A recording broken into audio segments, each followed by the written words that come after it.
Avant de commencer, je voudrais d'abord vous adresser les salutations du président du parti.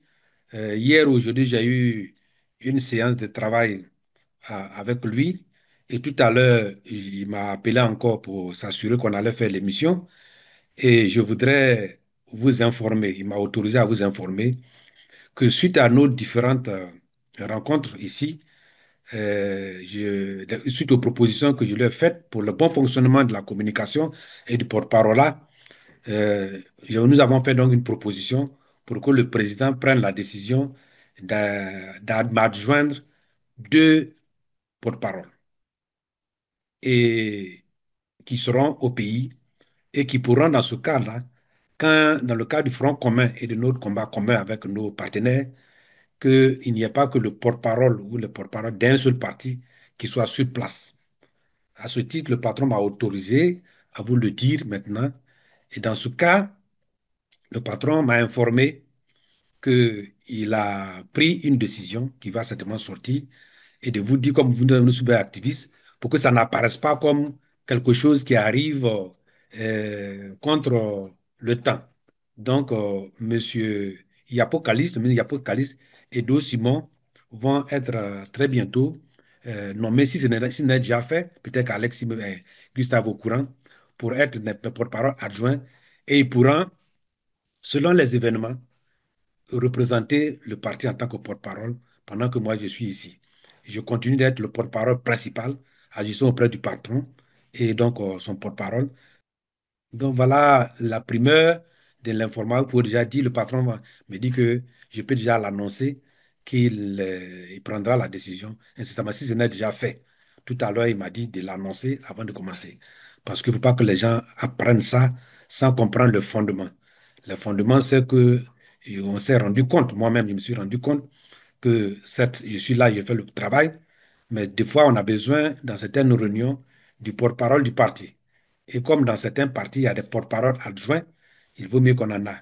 Et donc, nous avons ensemble analysé le contour des, des capacités des uns et des autres et surtout de l'expérience des uns et des autres dans ce domaine-là. Et nous avons fait des propositions et le patron a choisi au dernier moment donc de le communiquer, de prendre cette décision-là aujourd'hui. Et donc, ça a été pris aujourd'hui. La décision a été prise aujourd'hui. Donc, primeur de l'information.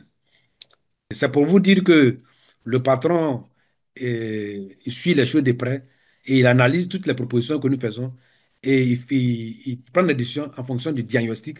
S'il est bien donné, s'il va dans le sens du progrès et de l'avancement du parti, il prend ses décisions en toute souveraineté. Voilà. Merci, honorable. Je pense qu'on peut maintenant aborder le point numéro un qui avait été inscrit. Il s'agit de la marche du 11 et de son interdiction.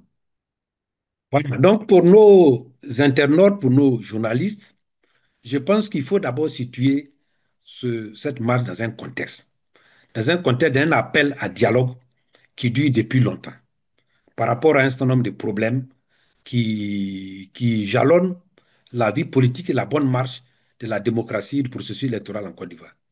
Il s'agit de la révision de la liste électorale. Il s'agit de l'audit de la liste électorale. Il s'agit comment on appelle, de l'inclusivité des candidatures pour l'élection présidentielle. Il s'agit aussi du fait que, en période de crise politique, c'est par le dialogue qu'on règle les problèmes. Ce n'est pas la première fois qu'on le fait. On l'a fait plusieurs fois sous le président Houphouët-Boigny. On avait institué même ce qu'on appelle le dialogue national. Avec le président Bédié, il y en avait eu. Avec donc la crise qui est venue en 2000, en 2002, on a eu des dialogues. On est allé même à plusieurs endroits d'Afrique et du monde. Quand je dis du monde, je pense à la France, à l'INART Mascourci, pour discuter et on a trouvé des accords, un accord politique. Aujourd'hui, nous sommes à une crise où les accords politiques, le dialogue politique est fermé. Depuis 2022, le PDCI-RDA et le FPI en son temps, puis le PPACI, réclament ce dialogue politique. Ce dialogue étant fermé, nous usons donc des moyens démocratiques. Et les marches et les protestations sont autorisées par la Constitution. Donc, il n'est pas question que les gens puissent l'interdire. Nous avons entendu les uns et les autres dire qu'il faut faire un conseil d'État. Mais c'est trop facile. On ne peut pas faire. Si vous savez que vous n'avez pas droit à le faire, il faut dire je vais le faire, le conseil d'État va le faire. Or, nous sommes à une situation où nous avons un blocage. Donc, le Front commun, constitué essentiellement du PPACI et PDCI, qui s'est élargi au FPI, à CAPCI et à d'autres partis et à la société civile, a décidé donc de faire une marche. Le préfet prend la décision de l'interdire. Il n'a pas le droit constitutionnellement de le faire.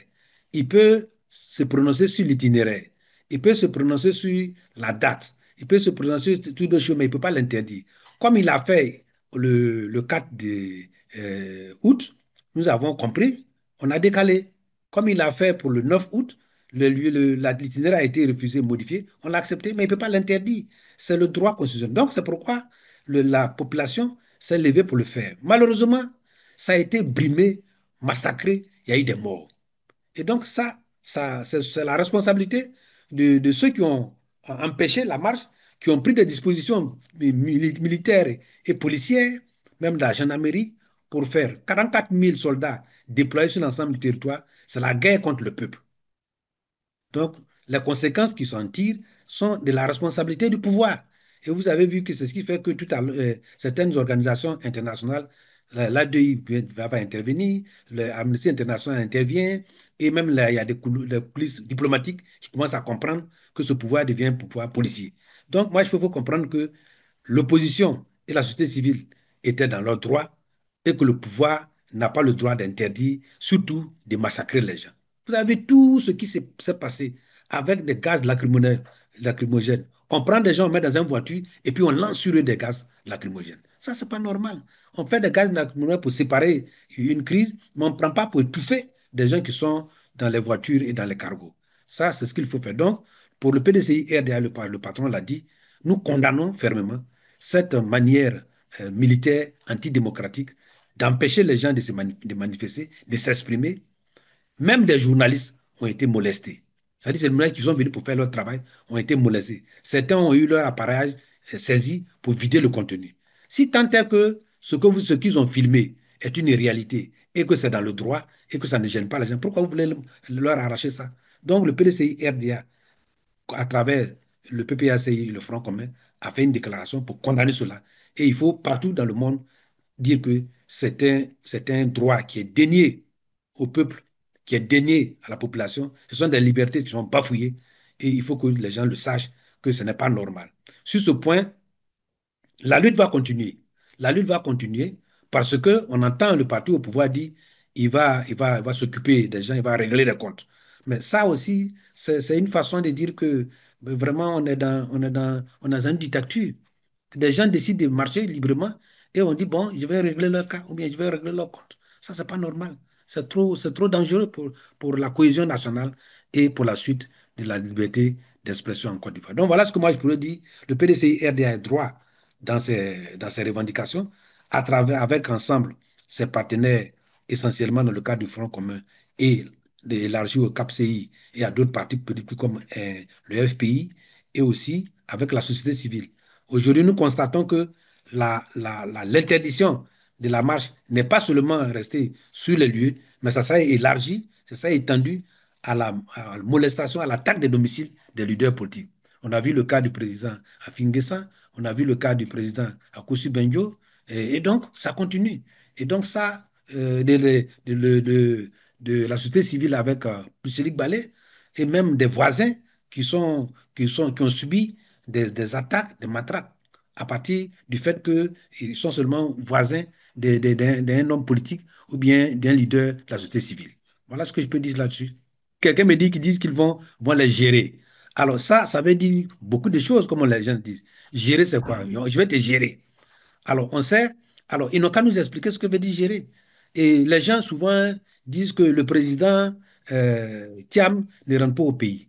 Le président Thiam, il est le premier qu'on veut gérer. Hein? Il est le premier qu'on veut gérer. Alors, comme il ne sait pas exactement, et on le lui a signifié ouvertement à travers des personnes pour lui dire que voilà ce qui peut t'attendre. Bon, c'est vrai que en brave, en leader, il ne doit pas se dérober d'un certain nombre de choses. Mais vous savez, le général de Gaulle était à Londres. Après, il est venu pour sauver la France.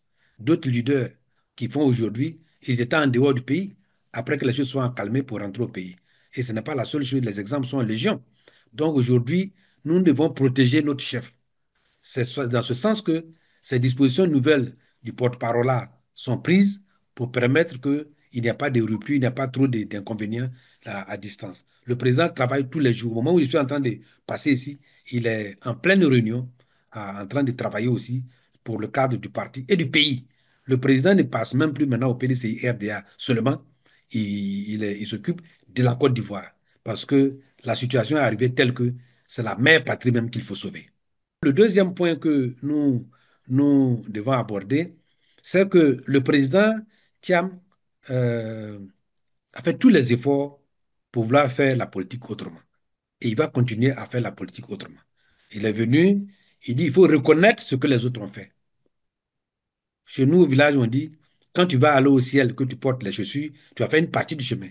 La construction de la nation est une œuvre de longue haleine. Chaque parti politique, chaque pouvoir a donné ce qu'il pouvait donner. Mais au bilan, la population doit juger. Et le président a dit, je fais la politique autrement, je reconnais, mais je pense on peut faire mieux. Et le mieux, c'est nous. Il a dit, on ne faut pas d'insultes, pas d'invectives. Mais vous avez vu, pendant des mois, chaque dimanche, chaque jour, sur certains plateaux de télévision, Thiam est devenu l'homme qu'il faut abattre. On l'a même dit, on a dit, il ne paye pas ses impôts. On a dit, il est hors sol. On a dit, il a fait telle chose. On l'a même, à ce moment donné, insulté physiquement. On a même dit même que même s'il va sortir ses grands-parents, il ne sera pas, il ne peut pas gagner les élections.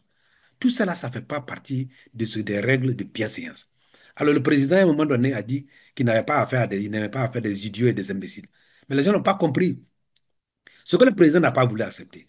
Le président a construit sa carrière internationale à partir de sa formation, à partir de ses capacités, à partir de ses propres valeurs. Depuis, et surtout, il a une très grande renommée en Angleterre. Et c'est là-bas que le parti au pouvoir a choisi à travers deux ministres, pas des individus, qui siègent au gouvernement, dont un porte-parole, pour aller le dénigrer, pour dire des choses qui ne sont pas vraies. Que le président était à la base du CNT, que le président a falsifié des faux documents. Ce qui est faux, le président a toujours dit comment il a reçu ce document. C'était officiel. Et il a fait une déclaration en son temps pour condamner le CNT pour qu'il n'est pas dedans. Donc le président a estimé que cette fois-ci, comme le dit le slogan des manifestations, trop c'est trop. Donc cela va s'expliquer devant la juridiction de Londres. Parce qu'en Côte d'Ivoire, on sait que les juges sont souvent pas trop libres pour s'exprimer. Souvent, on l'a vu. Ou bien s'expriment de manière qui ne nous satisfait pas. Qui ne nous satisfait pas. Donc le président a dit, comme l'attaque a été faite sur le territoire de UK, alors j'ai fait la plainte là-bas. Donc le président a fait la plainte. Mais toujours, le président Thiam, c'est quelqu'un qui va les choses, qui veut toujours donner la chance à la négociation. C'est pourquoi il leur a dit de présenter leurs excuses publiquement. Et en ce moment-là, on verra. S'ils ne le font pas, alors on va aller à une étape supérieure. Et ils ont été tous avisés directement, individuellement, par les avocats du président depuis Londres. Donc, c'est pour dire que désormais, si vous vous attaquez le président, il va vous attaquer. Comment on peut lui dire qu'il ne paye pas ses impôts, vous n'avez pas de preuves. Il ne paye pas, vous n'avez pas de preuves. Vous pouvez l'attaquer politiquement, que son programme qu'il a proposé n'est pas un programme qui peut sauver le pays ou bien qui peut résoudre des problèmes. Mais en quoi est-ce que vous allez dans sa vie privée? Et puis, si vous allez dans sa vie privée, dites ce qui est vrai. Ce n'est pas la vie privée de Thiam qui veut vendre. C'est son idée, ce sont ses idées. C'est sa façon de voir. C'est sa vision de la Côte d'Ivoire qu'il faut attaquer. Alors, aujourd'hui, les choses vont changer. Le président a décidé de porter plainte. Et cette plainte-là va aller jusqu'au bout s'ils ne sont pas suffisamment humbles pour se plier et demander excuse. Le président Thiam, on a dit qu'il n'est pas. Les gens l'ont attaqué pour dire que sa maman même n'était pas de la famille du fouet. Tout ça là. On a humilié à l'Ouest pour dire il est comme ça et sa maman, jusqu'à aller insulter sa maman. Mais on a constaté que son propre frère, même père, même mère, est avec eux. Lui, il n'a pas ces problèmes-là. Lui, il n'est pas enfant de servante. Lui, il est petit-neveu de Fauboyi. Il est chef de la famille de Fauboyi des Akoué. Et c'est lui qui autorise les gens à aller sur la tombe. Là, pour aller là-bas, ils sont allés le voir. Voyez-vous, l'image que cela a montré. qu'on accuse Kiam de tous les maux et qu'on aille sur le caveau familial de Fouboy. Ce n'est pas n'importe qui est enterré dans le caveau familial de Félix Houphouët-Boigny.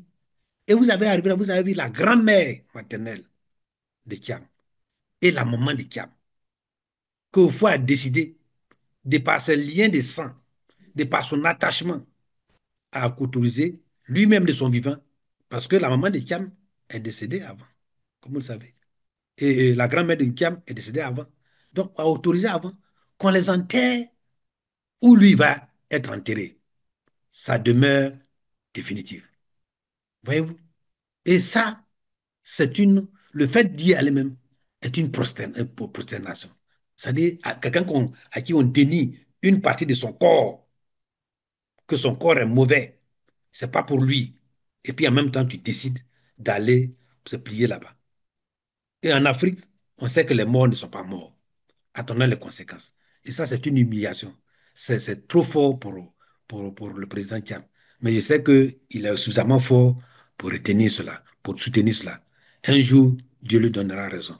Donc, il faut que les gens comprennent que c'est une provocation. À la limite, c'est une provocation de plus. C'est une tentative d'abaissement de la famille et des enfants de maman mariée et tout, paix à son âme. Et ça, il faut être suffisamment courageux, il faut croire en Dieu, il faut suffisamment pour retenir cela. Nous prions Dieu pour que les morts qui sont couchés là-bas, qui sont couchés autour du Foubaï et au Foubaï lui-même, qui sont dans leur tombe, puissent faire en sorte que le président Tidiane Thiam ait le dessus, puisse servir ce pays-là pour réconcilier tout le monde. Je suis à Abidjan, mais Oui. vu le déroulement des événements en ce moment, Mhm. qu'est-ce qui pourrait se passer en Côte d'Ivoire dans les prochains jours? Bon, laissez-moi dérouler un certain nombre de choses et vous allez peut-être vous-même trouver la conclusion. Parce Bien sûr, que non. là, on est sur le problème de la tombe, de la tombe. Et ça, c'est un truc qui est moralement, psychologiquement et spirituellement très, très, très, très salissant. Très salissant. Pour le président Thiam, on veut le salir.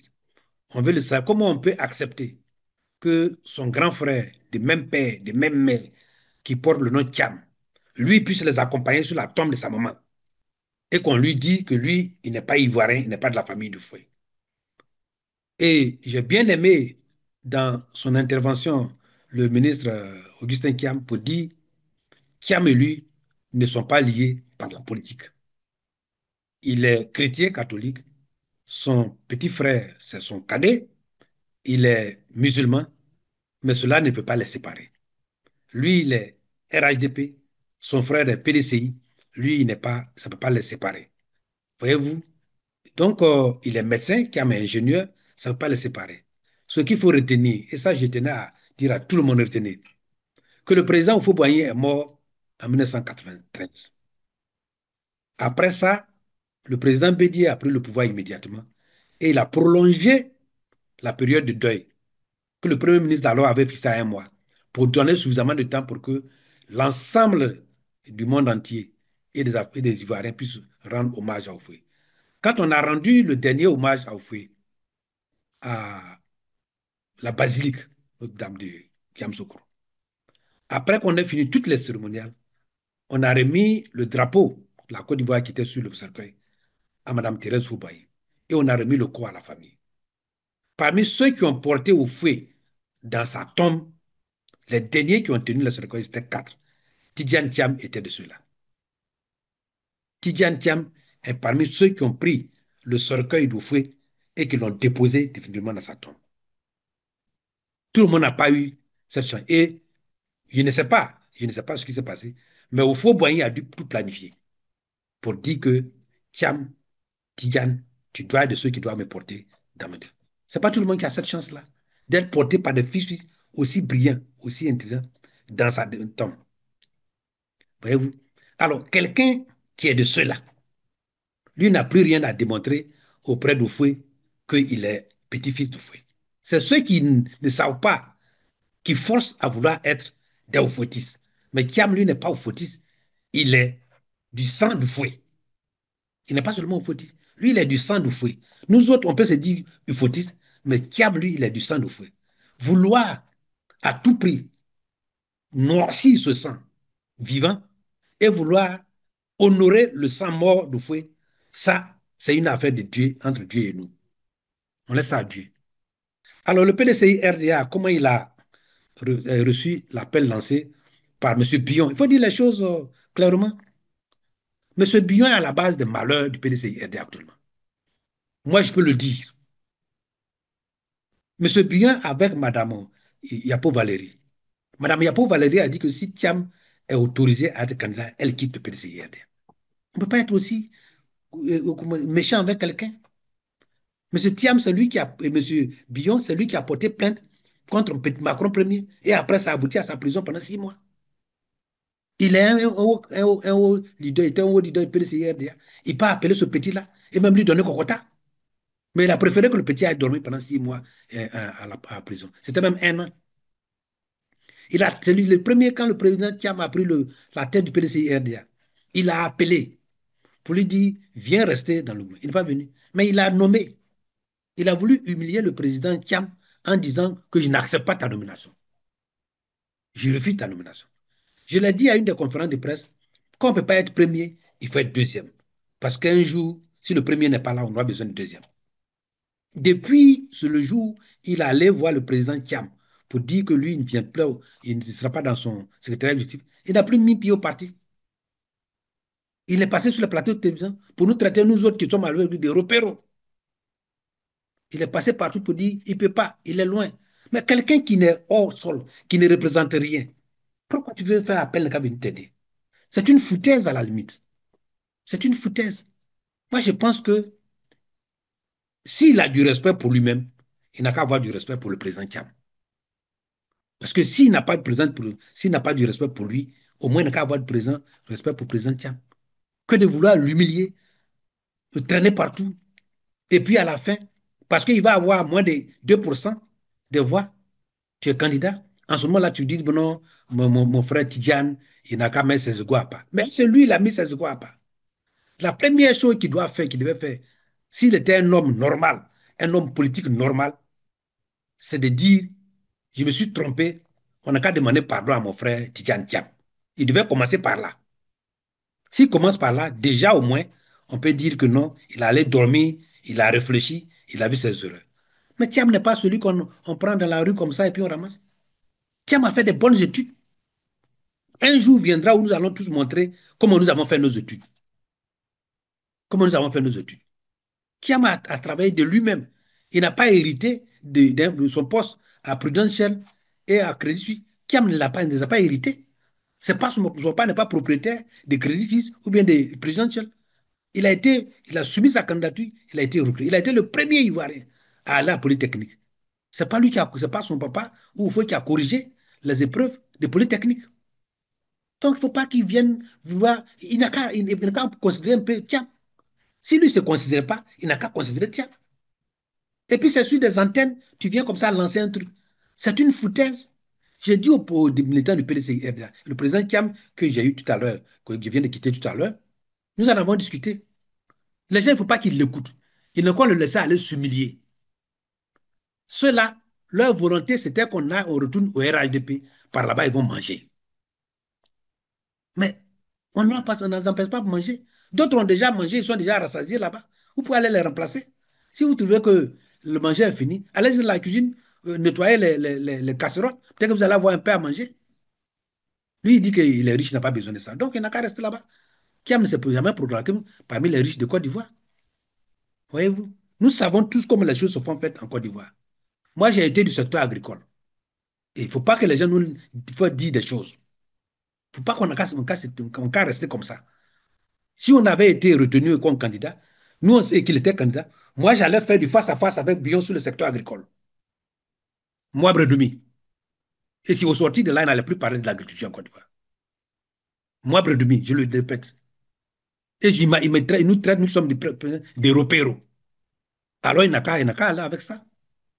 Non.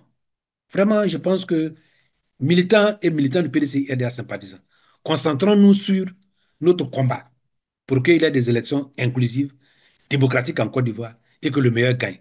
Si Bion est le meilleur, il va le gagner. Mais s'il n'est pas meilleur, il ne faut pas qu'il vienne. Il a décidé librement d'aller attaquer le PDCIRD en public. Aujourd'hui, il a dans son staff ceux qui ont esté le PDCIRD en justice.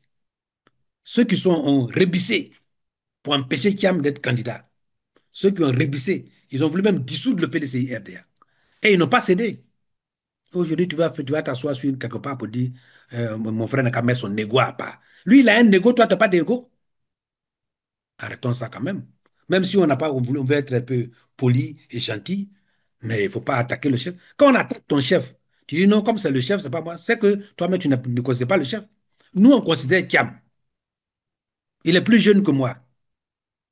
Moi, j'ai connu Bion avant Kiam.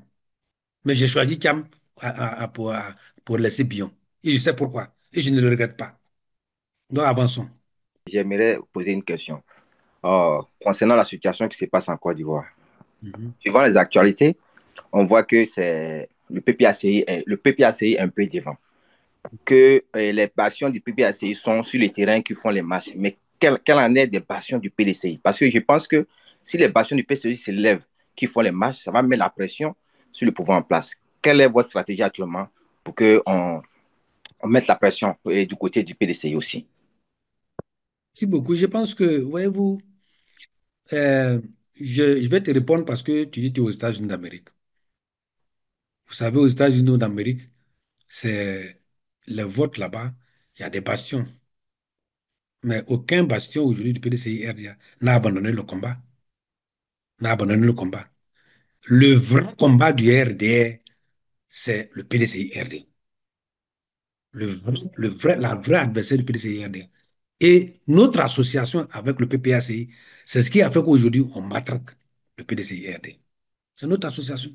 Mais nous l'assumons.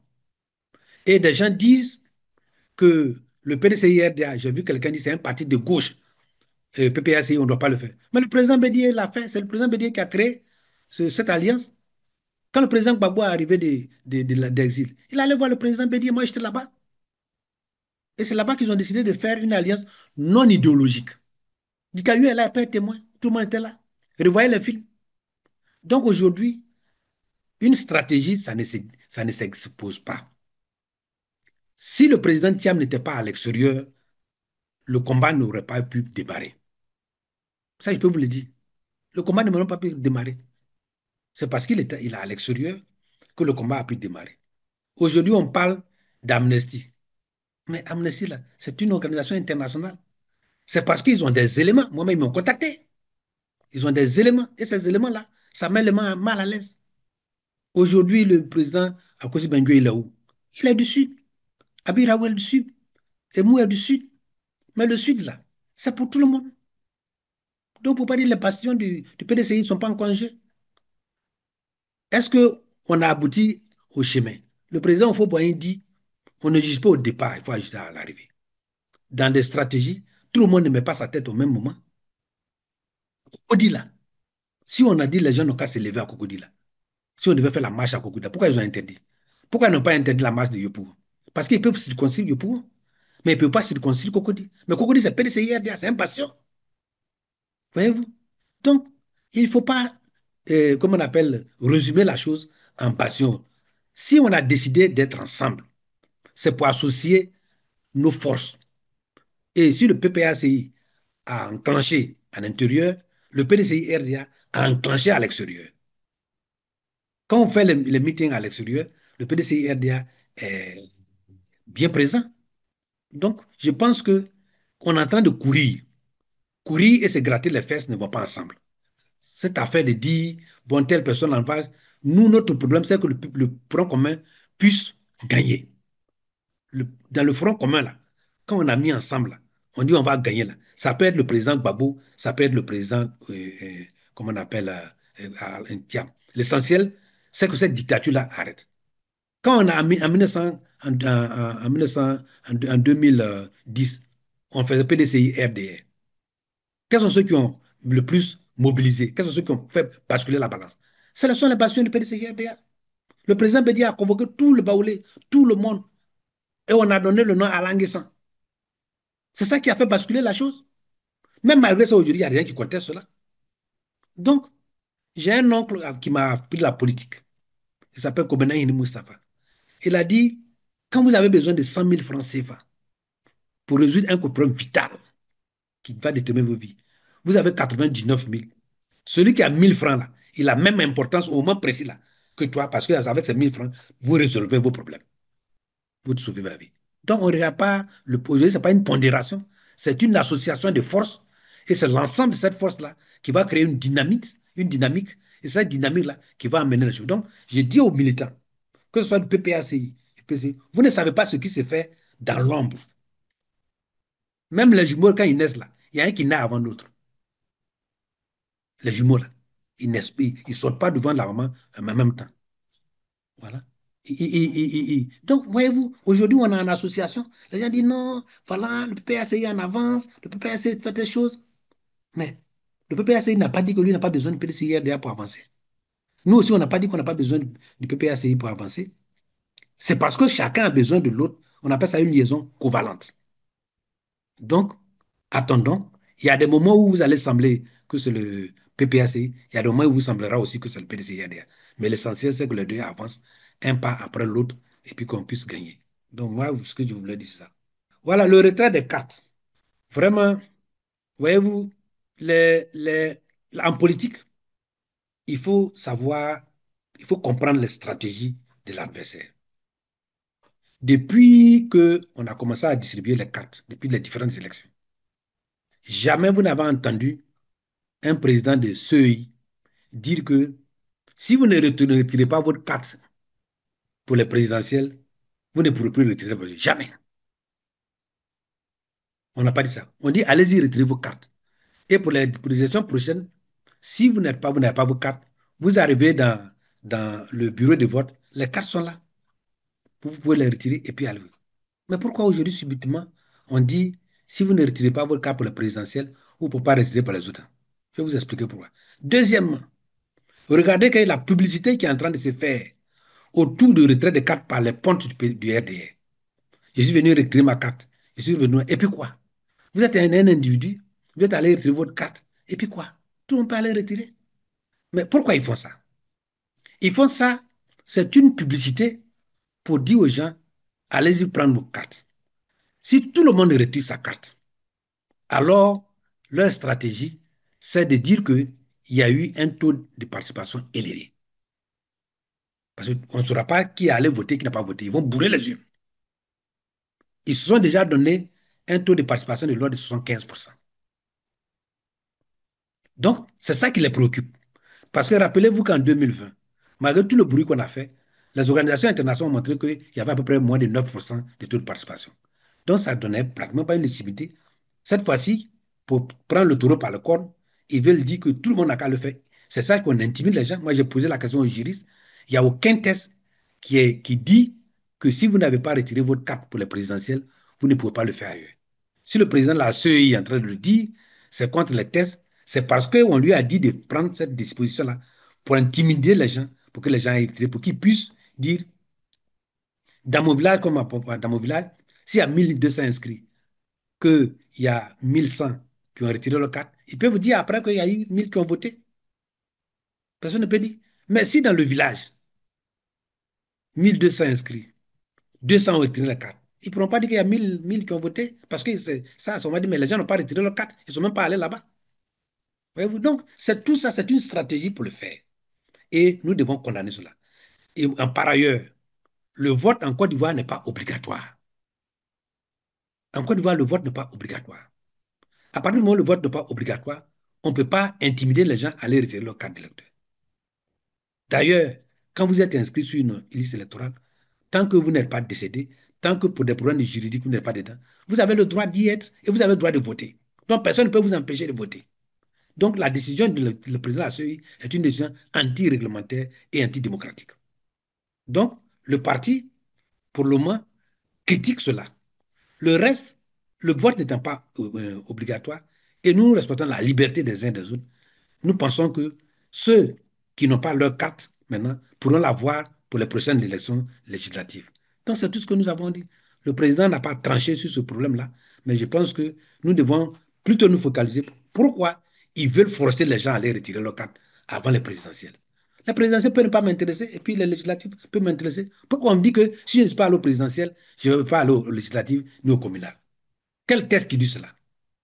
Ça, c'est aussi c'est la violation de la liberté des gens, comme le sait faire le président de la CEI, qui chaque fois dit quelque chose et fait l'inverse. Vous vous rappelez bien que c'est le même président de la CEI qui a dit que si vous n'êtes pas inscrit, qu'on devait faire le dossier de nos candidats. Il est venu dire que si vous n'êtes pas sur la liste électorale, vous ne pouvez pas faire des dossiers. Quand Maître Blessier et moi on a apparu, il a reculé. C'est le même monsieur qui était dans les bureaux de vote pour dire que si vous avez la carte d'identité, il faut forcément ajouter l'extrait de naissance. Après, il a reculé. Donc, lui, il crée ses lois en fonction des instructions qu'on lui donne. Donc, n'écoutez pas les gens. Si les présidentielles ne sont pas transparentes, crédibles, et qu'on veut qu'on les accompagne, que les citoyens ne veulent pas, les citoyens sont libres de se comporter comme ils veulent. On ne peut pas forcer un citoyen. Ils ont donc peur du président Thiam, c'est tout. Et donc, moi, je pense que sur ce coup-ci-là, nous ne sommes pas un parti qui intimide les gens. Certains ont besoin de ça, peut-être même pour d'autres dossiers. Donc, ils peuvent bien le faire, mais le parti n'a pas, c'est pas prononcé, mais le parti s'est prononcé sur la violation des tests par rapport à ce processus de retrait des cartes et à l'intimidation et à cette stratégie de pouvoir pousser les gens à les prendre et puis ils vont utiliser pour bourrer les urnes pour dire qu'ils ont 75% de taux de participation et puis en ce moment-là, donner l'idée que la communauté internationale va dire, bon, tout compte fait, les Ivoiriens ont participé. C'est faux. Il ne faut pas que les gens les regardent pour cela. Si c'est mal fait, il ne faut pas qu'il y aille. Attendons, les choses évoluent en fonction de l'évolution de la situation. Si le parti va donner une orientation claire, il donnera une orientation claire. Mais pour le moment, nous pensons qu'ils ont mis la charrue avant les bœufs. Ils veulent intimider la population et que la population n'a qu'à dire non, puis ne peut pas les intimider. Personne ne pourra empêcher quelqu'un d'aller retirer sa carte pour aller aux législatives. Ce n'est pas possible. À moins qu'en ce moment-là, ils n'ont qu'à en même temps déclarer que ceux qui vont être élus, et puis on avance. On aura un président plébiscité sans élection, on aura des députés choisis, et puis on avance. On sera donc dans une situation de monarchie, et puis on avance. Voilà. C'est ce que je peux dire pour le moment là-dessus. Les candidats les plus crédibles qui ont été exclus. Donc, avec ces exclusions-là, on ne peut pas aller aux élections. Donc, aussi, dans tout ce que nous faisons, il faudrait qu'on pense aussi à la transition parce que nous sommes tous convaincus qu'il ne peut pas avoir d'élection. Merci, honorable. Oui, merci beaucoup. Moi, je pense que ceux qui veulent, qui se disent candidats, moi, je suis un peu les déplacements des gens. Mais vous voyez-vous, madame, il y a à peu près 22 000, 23 000 bureaux de vote. Des trois candidats, des autres candidats là, qui peut avoir déjà 3 000 représentants de bureau? Il faut deux. Et puis après, des suppléants. Qui peut les avoir? C'est qu'il y a des bureaux de vote où ceux-là ne seront même pas capables, ne seront même pas représentés. Certains se disent seul élu du PDCI dans le Nord. Mais combien de tournées ils ont fait dans le Nord? Ils vont mobiliser combien de voix dans le Nord? Quand on regarde là, est-ce qu'on les a vus dans le Nord? Ils ne peuvent pas aller là-bas. Donc, voyez-vous, c'est une mascarade. Ils vont être même battus dans leur propre fief, dans leur propre département. Donc, moi, je pense que nous ne parlons pas de transition, nous parlons de dialogue. C'est par le dialogue que tout ce qui va être processus suivant va sortir. On ne peut pas s'asseoir pour dire non, on veut une transition. Ce n'est pas comme ça. On dit qu'il faut aller au dialogue. Si le dialogue s'impose, alors les solutions pour la suite vont se trouver entre nous. C'est ce que nous disons.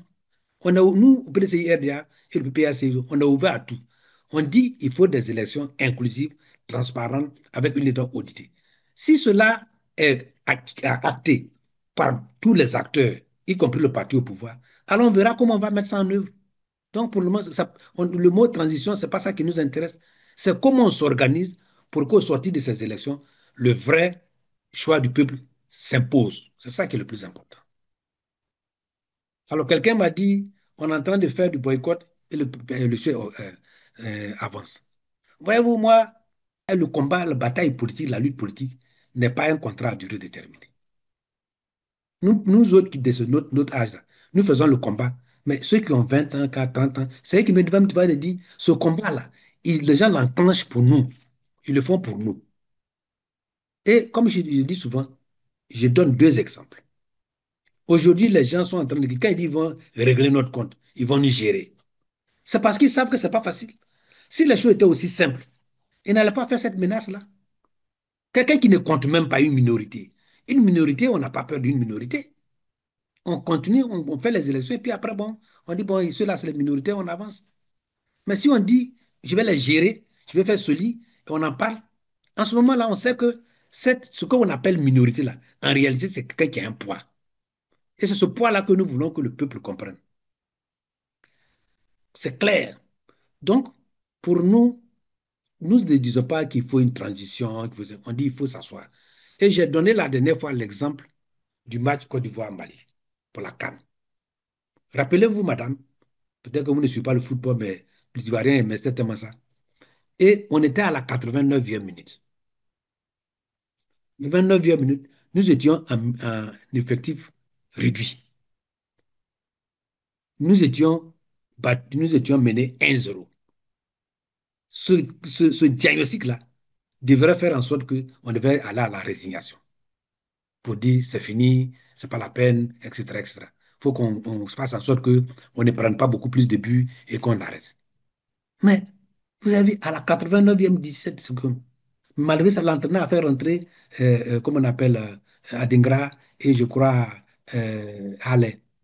Mais voyez-vous, l'autre entraîneur, lui, il a commencé à faire la défensive, il a sorti des attaquants pour faire rentrer des défenseurs, pour garder son avantage. Mais au finish, on a retiré. Et quand on allait aux prolongations, comme il ne pouvait plus faire des remplacements, des choses, il a déjà réduit ses attaquants. Et à la 120e minute, on a gagné. Ce qui s'est fait au football, là, ça peut arriver aussi en politique.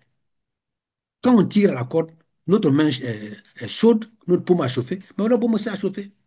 Donc, ils n'ont qu'à commencer à faire. Nous, on continue de lutter et on demande au peuple de nous aider à faire aller au dialogue. Et pour aller au dialogue, ce sont les manifestations pacifiques et démocratiques qui vont montrer qu'effectivement, ceux qu'on compte de minorité là, sont majoritaires. Si on est minoritaire, on est 200 personnes. Il fallait nous laisser, on allait flotter sur le boulevard à la tri. Ils ont peur de nous voir sur le boulevard à la tri, de voir la population sur le boulevard à la tri. C'est ça pourquoi ils ont empêché. Parce que les gens allaient voir le monde qu'il y avait. On a vu à Yopougon. On disait qu'il ne serait pas. Quand on a vu, depuis la sortie de Yopougon, le 9, on ne veut plus nous laisser sortir. Donc, madame, je pense que le mot transition, c'est pas ce que nous cherchons. Nous cherchons un dialogue qui va permettre à tout le monde. Ce sont les conclusions du dialogue qui vont s'imposer à tous. Voilà. Je ne peux pas présumer de ce que le dialogue va donner. Mais le dialogue peut venir à tout moment. Voilà. Et nous le souhaitons. Et nous l'espérons. À l'heure Oui. où nous parlons, est-ce que le nom du président Thiam pourra-t-il être sur la liste avant samedi? Ma deuxième question, si l'élection suit son cours et que les actions n'aboutissent pas avant samedi, est-ce qu'il s'agira pour nous, militants du PDCI, de boycotter cette élection, simplement rester à la maison? À Moi, je chaque, vais insister à dessus. chaque jour suffit sa fin. Attendez à chaque étape, on vous donnera les éléments. On ne peut pas le dire en avance. Pour le moment, D'accord. notre objectif, c'est qu'on aille au dialogue et que non seulement le président Thiam soit sur la liste, que le président Babou soit sur la liste et que les autres soient. Pour voter, si on vous dit la veille, le 24, il faut aller voter, le 25, tu iras voter. Ah, papa, donc c'est la nuit du 24 au 25, je vais étudier le programme de la personne qu'on devra Non, aller. non, vous étudiez tout le programme, mais le PDCI-RDA donnera une position. Pour le moment, le PDCI-RDA estime que toutes les cartes ne sont pas encore jouées. D'accord. Voilà. Ok, ok. Merci. On a à la 89e minute, peut-être qu'à la 90e minute, les choses, on peut gagner un but inattendu comme Adingra l'a fait. Ah, c'est ce qu'on espère, hein. C'est ce qu'on Voilà. espère tous. OK. Et ce Merci. but-là, ce but-là, c'est le but qui va amener tout le monde à aller au dialogue. Le parti au pouvoir, vous savez, le parti au pouvoir qu'on va dialoguer? Je suis très penchant sur ces personnes-là qui déjà sont incarcérées par le pouvoir actuel. Oui. Et plein de familles, déjà on cite près de 700 personnes. Quelle est la stratégie que le parti met en place pour accompagner ces jeunes-là? Et quelle est l'assurance aussi qu'on se donne pour pouvoir avoir le dessus dans ce combat-là? Voyez-vous, les jeunes doivent apprendre de l'histoire du combat de nos devanciers.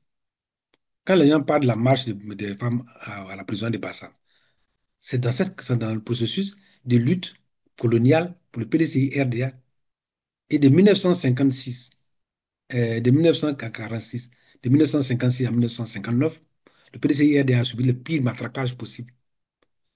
Et les gens sont allés à Bassam. Mais les gens n'ont pas continué, n'ont pas arrêté la marche. Et les femmes sont mises dedans pour aller marcher sur la prison de Bassam. Même le RDR qui est là, aujourd'hui, qui fait ça. À un moment donné, la Madame Dagri a battu tout le temps en prison. Mais n'a pas laissé la bataille.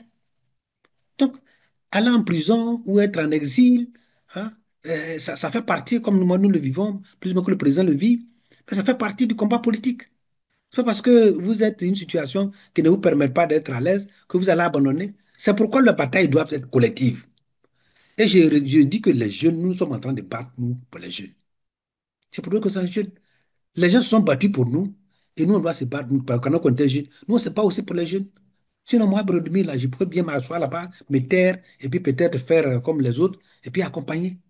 Mais cela ne reflète pas l'esprit et la vision du PDCI-RDA, le combat du PDCI-RDA pour libérer le pays, continuer à le faire en sorte que tout le monde bénéficie de la richesse, qu'on soit dans un pays de démocratie, de liberté, de dialogue. Donc, nous nous battons. Et c'est pour tout cela que j'ai dit, il faut qu'on se batte. Tant qu'on a envie, on peut espérer être libre. L'essentiel, c'est de préserver les vies. Tant qu'on a... Nelson Mandela a fait combien d'années en prison? Mais il est sorti, il a été président de la République.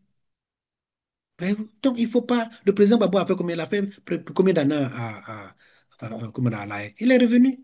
Tant qu'on a vu qu'on peut être espérer libre, on se bat pour que notre liberté confisquée puisse servir pour libérer les autres de libertés qui sont confisquées mais qui sont étouffées. C'est ça. Donc, il ne faut pas qu'on croyons en nos leaders qui ont une vision qu'à terme, le PDCI-RDA soit à la tête pour mettre en œuvre une politique de vraie liberté, de vraie démocratie et de vrai partage des biens. C'est ça, équitable. Houphouët-Boigny a été, à un moment donné, où il ne savait pas que le philosophe Houphouët-Boigny a été lui aussi poursuivi. Il y a une chanson même qui dit que Houphouët était mort, mais qu'il s'est retrouvé à Cancan, en Guinée. Donc, chacun des leaders les plus charismatiques a connu des périodes de disette, des périodes de transfert, comme on avait traversé du désert, souvent avec son équipe. Même dans la Bible, pour vous qui êtes chrétiens ou musulmans, tout le monde connaît Moïse. Voyez-vous, Moïse a été poursuivi pendant des années par Pharaon. Mais à la fin, lui-même à qui Dieu a parlé directement. Et à un moment donné, il s'est posé la question, mais si tant est que je suis l'ami de Dieu, pourquoi Dieu peut autoriser Pharaon à me faire souffrir comme ça? Mais à la fin, on a vu comment ça s'est passé. Donc, soyez confiants. Nous avons un leader qui est confiant, qui veut amener, qui dit on n'abandonne pas le combat. Restez là. Le président Babo l'a dit. Il dit, mais on croit qu'on va arrêter nos gars, et puis on va aller s'asseoir là pour demander pardon, et puis arrêter le combat. Que quand nous allons gagner le combat, ils seront libres. Voyez-vous? Et c'est comme ça. Donc, battons-nous. Personne d'entre nous n'est épargné par cette dictature, ce matraquage. Et ceux à qui on allait attaquer leur domicile, ceux qui sont morts. Il y a des gens qui sont morts. Ils sont morts en 2000, ils sont morts en 2002, ils sont morts en 2020. Et là, on ne peut rien faire. Que les gens sont en vie, prions Dieu qu'ils restent en vie. Très tôt, très bientôt, ils vont être libérés. C'est la meilleure stratégie.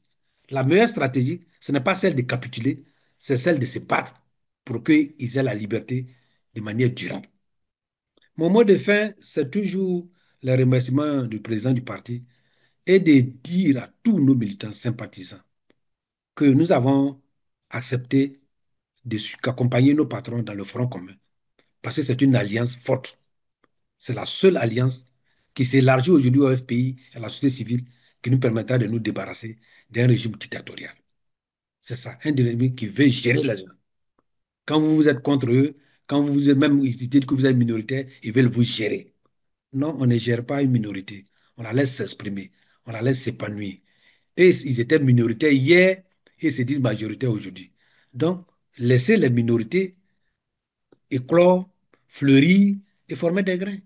Et pour que ces minorités-là aussi, de par leur action, de par leurs idées, de par leur vision, puissent sauver le peuple.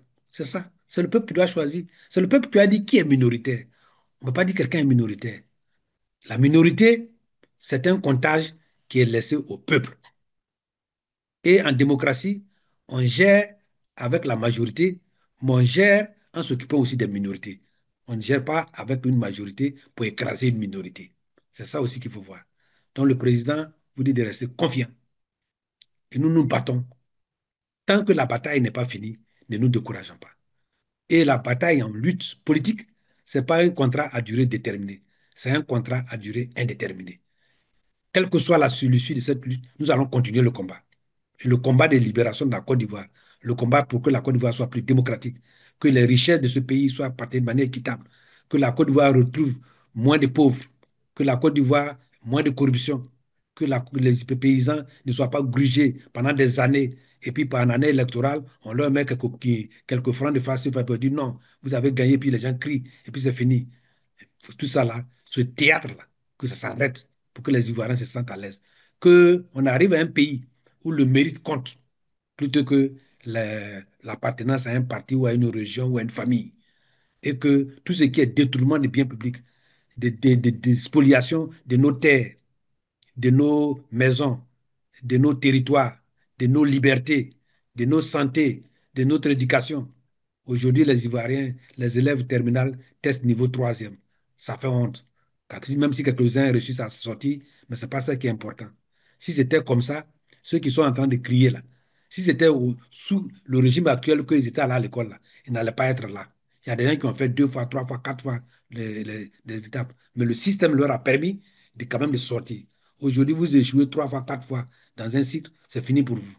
Et ça, c'est le PDCI RDA qui l'a fait. Le PDCI RDA doit revenir pour que les Ivoiriens se sentent chez eux, libres chez eux, heureux chez eux, et qu'ils ne soient pas obligés de traverser l'Atlantique pour venir se tuer dans les mers, parce que pourtant on dit qu'on est un pays où tout va bien là-bas. Bravo à tous pour ce que vous avez fait au nom du président Kiam. Merci. Et il faut que les uns et les autres sachent que nous devons comment on appelle, entretenir la base du PDCI-RDA. Que sur les plateformes, nous sommes en train de nous-mêmes matérialiser. Oui, au PDCI, on ne fait pas cela, on fait cela. Mais vous ne verrez pas sur les autres plateformes, les autres faire comme ça. Vous ne connaissez pas les problèmes qu'il y a, même ceux qui sont au pouvoir. Là. Il y a des problèmes à leur niveau. C'est pourquoi ils vont dans certaines régions. Pour dire, si vous votez ou vous ne votez pas, il va gagner. S'ils ne votent pas, vous n'allez rien avoir. Mais c'est parce que ça chauffe dans leur camp. C'est parce que ça chauffe dans leur camp. Donc, restons unis, restons concentrés. Si vous avez des problèmes, déplacez-vous à la maison de parti. Faites des suggestions. Plutôt que de faire des attaques sur les plateformes qui sapent le moral de la troupe. Or, une troupe qui n'a pas le moral ne peut pas avancer. Il faut que nous soyons tous confiants. C'est d'abord l'optimisme et la confiance qui est un gage de succès. Si nous abandonnons déjà, nous ne pouvons pas aller loin. Donc, je demande à tous que gardons confiance. Soyons mentalement préparés pour les étapes qui vont venir. Même quand nous allons prendre le pouvoir, nous serons aussi attaqués par ceux de l'opposition. Et ce sera toujours comme ça. La politique, c'est comme ça. C'est une affaire continuelle et qui continue. Chers militants, gardez confiance. Tous ceux qui veulent nous distraire et qui pensent que voilà, il y a telle chose, il faut transmettre à tous ceux-là que de garder confiance. On voit aussi des gens qui rament à compte courant. Je viens de vous annoncer que moi-même, j'ai une séance de travail avec le président du parti pour dire, vu la situation qui se pose, il faut me trouver des adjoints. Voilà comment on agit en responsable. On ne peut pas, on va en guerre, quelqu'un qui est en guerre, qui est parti en guerre avec vous, qui est blessé, tu dis non, laissons-le aux chacals, aux hyènes, parce que non, il est fini. Mais les autres vont vous abandonner parce qu'ils vont dire, si je suis attaqué, voilà le sort qui va me réserver. Mais moi, j'ai compris. Le président m'a dit, mais tu peux faire la chose du secret. Il dit, non, monsieur le président, c'est vrai que je fais ça. Ce que je suis en train de faire pour vous là, ça a un impact. Mais je ne veux pas être en présentiel. Et ça s'est négocié avec le président lui-même. Et il a dit, oui, j'ai compris. Si ça vient de toi-même, alors je sais que je peux le faire parce que je ne t'aurai pas frustré. tu ne seras pas abandonné. C'est comme ça qu'on gère les hommes. On ne s'assoit pas derrière un bureau avec son et puis on dit on t'a enlevé, on t'a fait telle chose parce que tu n'es pas là. Mais peut-être même que les enlevés sont plus recherchés. C'est parce qu'il est plus recherché, parce qu'il a attaqué. Quelqu'un qui est un attaquant, on fait un tacle contre lui, il a mal à la cheville. Tu dis, mais toi aussi, pourquoi tu es tombé? Voyez-vous, soyons conséquents envers nous. Nos responsables qui sont sur place doivent rassembler, doivent communiquer, doivent échanger pour que nul ne soit frustré dans ce combat-là et qu'on aille droit. Nos chances sont intactes. Nos chances sont intactes. Je peux vous le dire, rien n'est perdu. Rien n'est perdu. Rien n'est perdu. Tout est à gagner. Et ceux qui veulent pensent que nous sommes minoritaires verront un jour que nous aussi on sera majoritaires. Voilà.